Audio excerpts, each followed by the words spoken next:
so this is my capstone project on rock music. So where it all starts is, where does rock music begin?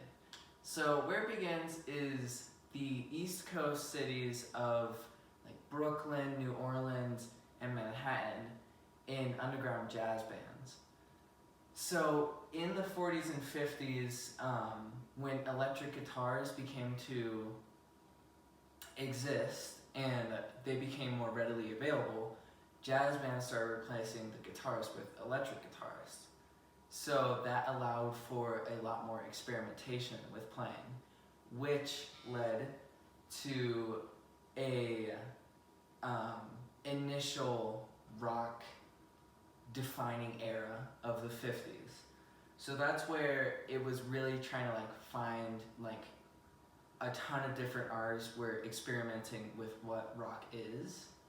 So one of the main artists in that era was Elvis Presley, and his subgenre of rock was a very vocal-led music. So he did have rock in his guitar playing and all that, but his vocals were the most important thing in all of his songs, which then led to Jimi Hendrix and Led Zeppelin, who are some of the founding fathers of rock music. They played much more extreme ways.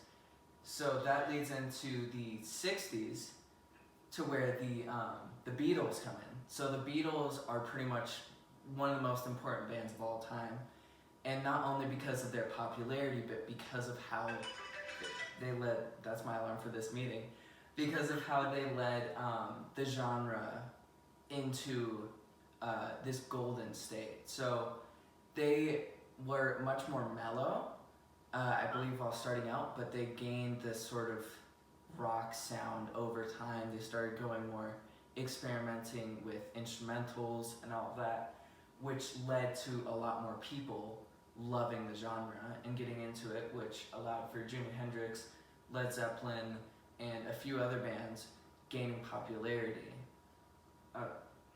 It disconnected. Hey. One sec. It's being weird. So that led to the 70s, which is where I believe it comes to a peak of creative capabilities with all these different bands